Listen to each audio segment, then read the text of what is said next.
Jack was having what he called a perfectly mediocre morning, which for him was ideal.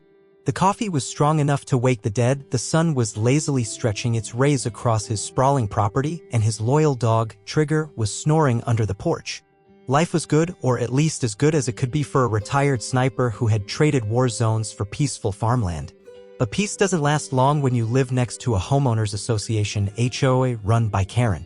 Karen wasn't just any HOA president, she was the kind of person who could turn a neighborhood barbecue into a United Nations summit on lawn maintenance. Jack had no interest in her petty rules about mailbox colors or grass height, especially since his property wasn't even part of her HOA. But Karen didn't care about boundaries, physical or metaphorical. She wanted Jack's land under HOA control, and she'd stop at nothing to get it. This brings us to the moment when Jack's morning took a sharp turn into absurdity. He was halfway through his second cup of coffee when a beat-up silver sedan wheezed its way up his driveway. Out stepped two men who looked like they had raided the clearance rack at Party City for their uniforms.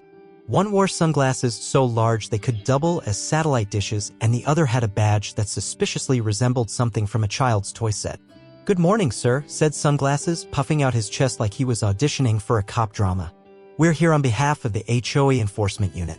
Jack raised an eyebrow and took another sip of coffee. "HOA Enforcement Unit? That's a new one." Badge Toy chimed in, holding up a clipboard that looked like it had seen better days. "You're in violation of several HOA regulations, including but not limited to improper fencing, unauthorized livestock, and he squinted at the clipboard, excessive patriotism?" Jack couldn't help but laugh. "Excessive patriotism? Is that because of my flagpole?" "Yes," Badge Toy replied solemnly. "It's taller than regulation standards." Jack leaned back in his chair, crossing his arms. "Well, gentlemen, I hate to break it to you, but my property isn't part of your HOA." Sunglasses smirked. "That's where you're wrong. As of last month, your property has been annexed into HOA jurisdiction." "Annexed?" Jack repeated, incredulous. "What is this, medieval Europe?" Badge Toy nodded earnestly. "It's all legal paperwork, sir. You'll find that Karen has authorized this expansion." Jack sighed deeply and glanced at Trigger, who had woken up and was now staring at the intruders with mild interest. "You know what? Why don't you two wait right here while I make a call?" As Jack disappeared into the house, Sunglasses turned to Badge Toy and whispered, "He doesn't seem worried." Badge Toy shrugged nervously. "Maybe he doesn't know how serious this is." What they didn't know was that Jack wasn't calling a lawyer or even the sheriff, he was calling Mike. Mike wasn't just Jack's best friend, he was also his former spotter from their military days.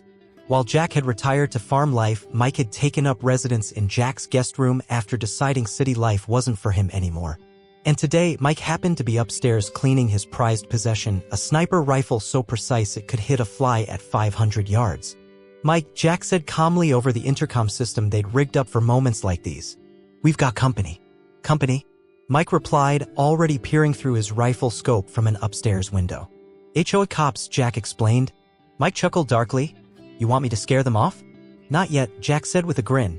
"Let's see how far they're willing to go." Back outside, Jack returned with a fresh cup of coffee and an air of nonchalance that made Sunglasses visibly uncomfortable. "So," Jack began casually, "what happens if I refuse to comply with your annexation?" Sunglasses straightened up again. "Then we'll have no choice but to seize your property." Jack whistled lowly and shook his head in mock admiration. "Wow, Karen really pulled out all the stops this time." Badge Toy tried to look authoritative but ended up looking constipated instead. "This is serious business, sir." Jack took another sip of coffee before glancing up at Mike's window, a subtle signal they'd perfected over years of working together. Mike adjusted his scope and zeroed in on Sunglasses' oversized eyewear. With surgical precision, he fired, not at the man himself but at the corner of his sunglasses frame. The shot hit its mark perfectly, knocking the glasses askew without causing any harm. Sunglasses yelped and grabbed at his face while Badge Toy jumped back like he'd seen a ghost. "What was that?" Sunglasses shouted. Jack shrugged innocently. "Must be the wind." Badge Toy stammered something incoherent before pulling out his phone to call Karen for backup. Karen arrived 20 minutes later in her signature pearl-white SUV with vanity plates that read "Ho Queen." She stormed out of her vehicle like she was leading troops into battle. "What is going on here?" she demanded. Sunglasses pointed at Jack accusingly while still clutching his crooked glasses frame. "He's resisting HOA authority." Karen turned her icy glare on Jack. "You think you can defy me?" Jack smiled warmly and gestured toward his property with both arms wide open. Welcome to my kingdom. Feel free to annex anything you want as long as you don't mind dodging bullets. Karen froze as Mike fired another shot, this time hitting the ground just inches from her designer heels. She looked up at the house nervously but tried to maintain her composure. This is harassment. No, Jack corrected her cheerfully. This is home defense. By now, Trigger had joined the fun by barking loudly enough to drown out Karen's protests while neighbors began gathering near the property line to watch the spectacle unfold. Looks like we've got an audience, Jack remarked loudly enough for everyone to hear. Then he turned directly toward them with a grin. Hey folks, should I let them annex my land or keep teaching them geography lessons? The crowd erupted in laughter while Karen turned beet red with frustration. As Karen retreated back into her SUV with sunglasses and badge toy trailing behind her like defeated soldiers, Jack tipped his hat toward Mike's window in silent gratitude. Well, he said aloud for everyone nearby to hear, I guess HOA diplomacy isn't quite what it used to be. Karen wasn't the kind of person to take a loss lightly.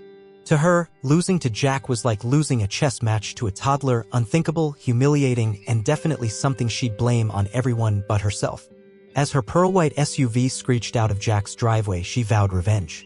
Jack, on the other hand, was already back on his porch, sipping coffee and watching Trigger chase squirrels.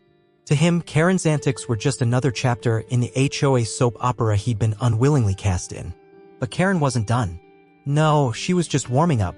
The next morning, Jack woke up to find his mailbox stuffed with official-looking documents bearing the HOA logo. He flipped through them while munching on toast, chuckling at the absurdity. There were notices of fines for unauthorized livestock. Trigger didn't count as livestock, did he? Demands for back payments on HOA dues, which he obviously didn't owe.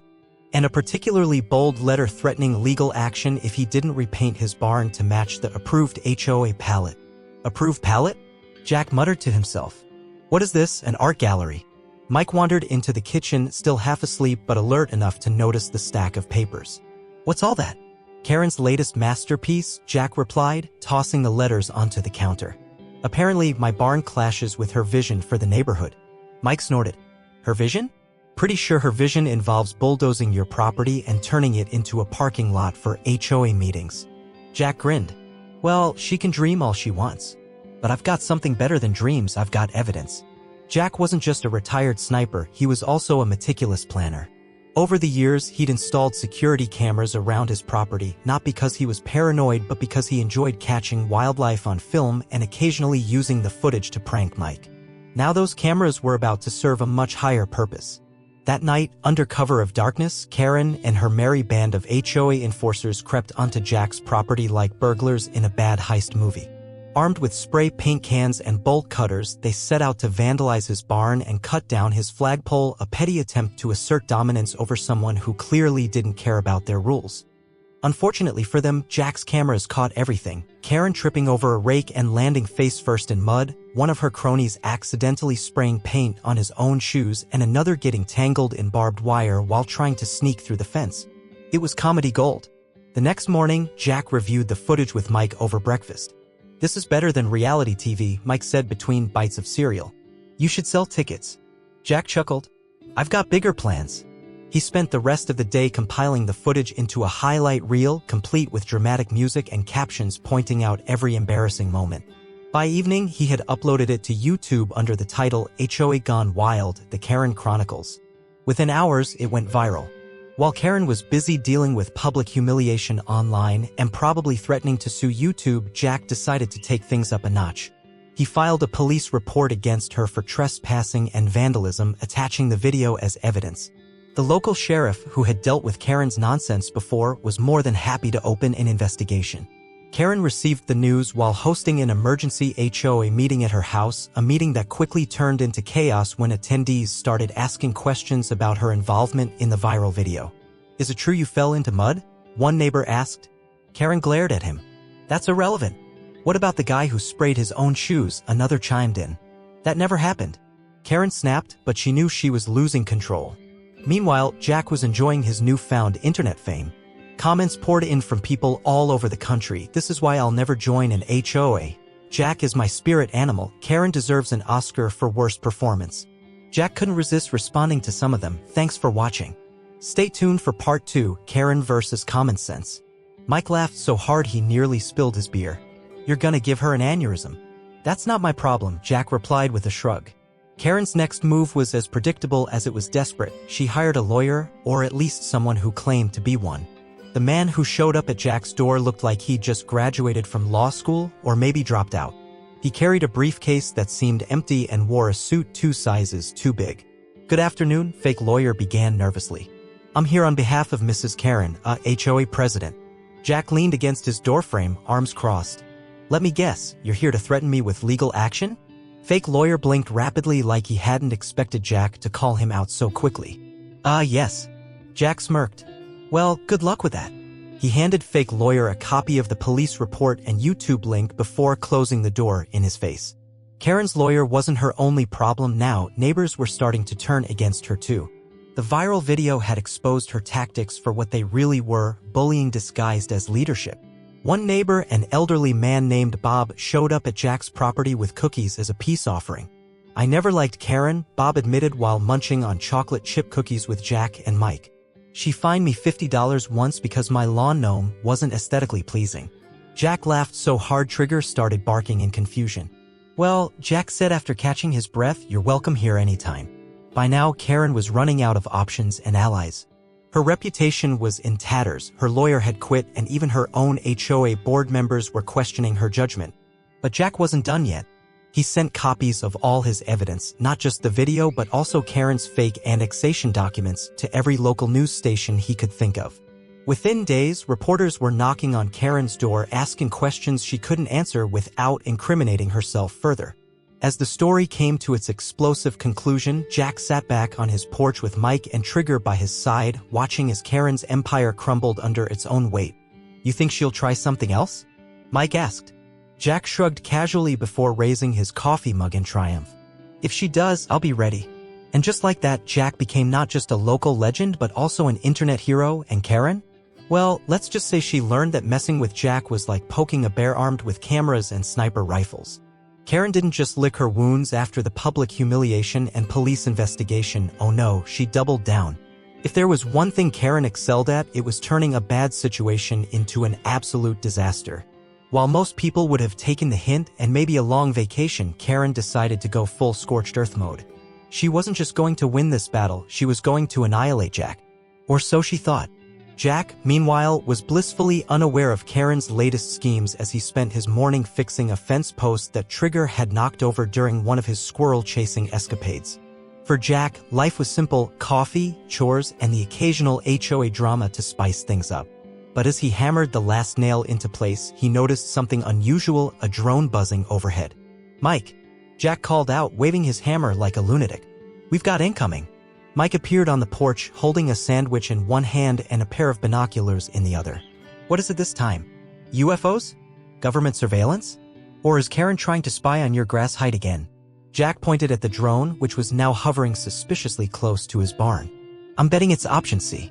Mike squinted through the binoculars and let out a low whistle. Yup, that's definitely HOA-grade spying equipment. Probably bought it with neighborhood dues. Jack rolled his eyes. Of course she did. The drone wasn't just a minor annoyance, it was part of Karen's latest plan to gather evidence against Jack.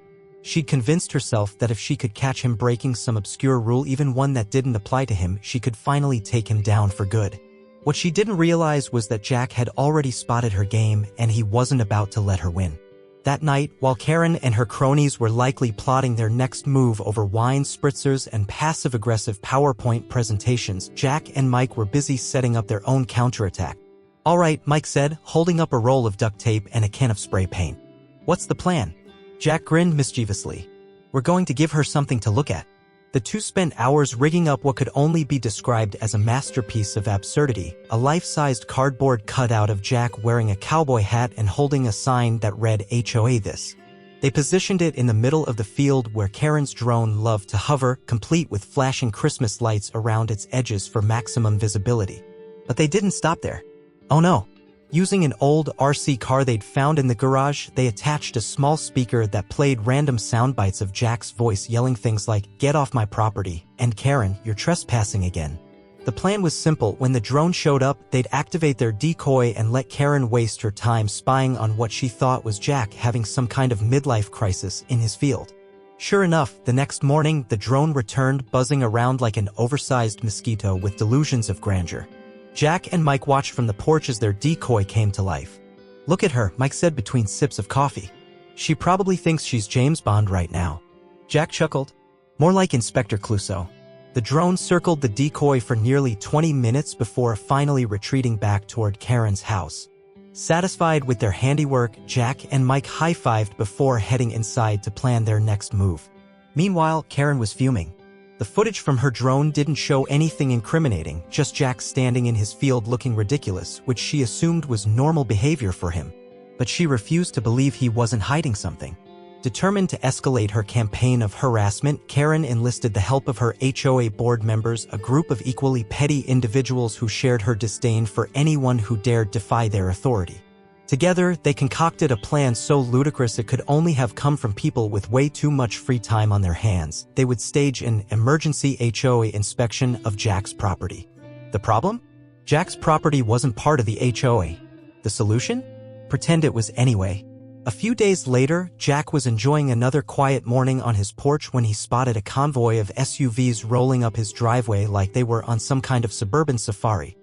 Out stepped Karen and her band of clipboard-wielding minions, each one dressed like they were auditioning for a reality show called Extreme Homeowners Association, Power Trip Edition.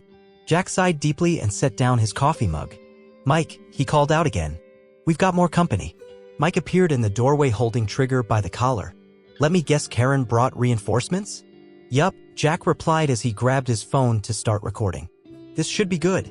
Karen marched up to Jack with all the self-importance of someone who had just been promoted to hall monitor in middle school. "We're here for an official HOA inspection," she announced loudly enough for everyone within a 5-mile radius to hear. Jack raised an eyebrow. "Official inspection? You do realize my property isn't part of your HOA, right?" Karen smirked smugly. "That's where you're wrong, Jack. As per our new bylaws." "New bylaws?" Jack interrupted with mock confusion. "Did you write those on the back of a napkin or something?" Karen ignored him and continued reading from her clipboard like it was some sacred text handed down by HOA gods. "As per our new bylaws, any property within 500 feet of HOA boundaries is subject to inspection." Jack couldn't help but laugh out loud at this blatant nonsense. 500 feet? What is this, a no-fun zone? Karen glared at him but pressed on undeterred. "Now step aside so we can assess your violations." "Oh, by all means," Jack said with an exaggerated bow before stepping aside dramatically. "Inspect away." What followed was nothing short of comedic gold as Karen and her minions wandered aimlessly around Jack's property pointing out imaginary violations like they were on some kind of scavenger hunt for stupidity. "That fence is too high," one board member declared. "That barn is too red," another chimed in. "And what about that flagpole?" Karen added triumphantly as if she'd just uncovered evidence of a federal crime. Jack leaned against his porch railing with his phone still recording everything while Mike stood nearby trying and failing not to laugh out loud. "You done yet?" Jack finally asked after what felt like an eternity.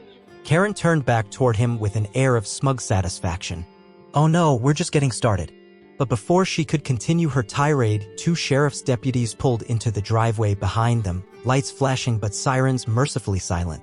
"Well," Jack said with a grin as he waved toward the deputies, "looks like you've got some explaining to do." Karen's HOA empire was crumbling faster than a poorly built sandcastle at high tide, but she wasn't ready to admit defeat. No, Karen was the kind of person who would double down on a losing hand and still act like she was holding a royal flush. After the fiasco with the sheriff's deputies and her failed inspection, she retreated to her pearl-white SUV, muttering something about calling her lawyer again. Jack, meanwhile, had other plans. As Karen sped away in a cloud of dust and misplaced entitlement, Jack turned to Mike, who was lounging on the porch with Trigger sprawled at his feet. "Well," Jack said, cracking his knuckles, "I think it's time we take this to the next level." Mike raised an eyebrow. "Next level? You're already a local legend. What's left?" "Skywriting insults over her house." Jack grinned mischievously. "Better. We're going public." That night, Jack and Mike got to work on what could only be described as their magnum opus, a full-blown exposé on Karen and her HOA's antics. Using all the footage they'd collected, Karen's midnight vandalism escapades, her laughable inspection, and even clips from Jack's security cameras showing her cronies tripping over themselves, they pieced together a documentary-style video titled Karen vs. the World, an HOA Horror Story. But Jack didn't stop there. Oh no. He added dramatic narration, voiced by Mike, who discovered he had a talent for sounding like a disgruntled nature documentary host, slow-motion replays of Karen's most embarrassing moments, and even some tongue-in-cheek graphics like Violation number 1, common sense flashing across the screen. The piece de resistance? A montage of Karen's drone footage set to circus music. By the time they finished editing, it was nearly dawn, but neither of them cared. They uploaded the video to YouTube with the caption, "When HOAs Attack, the True Story of One Man versus Karen." Within hours, it started gaining traction.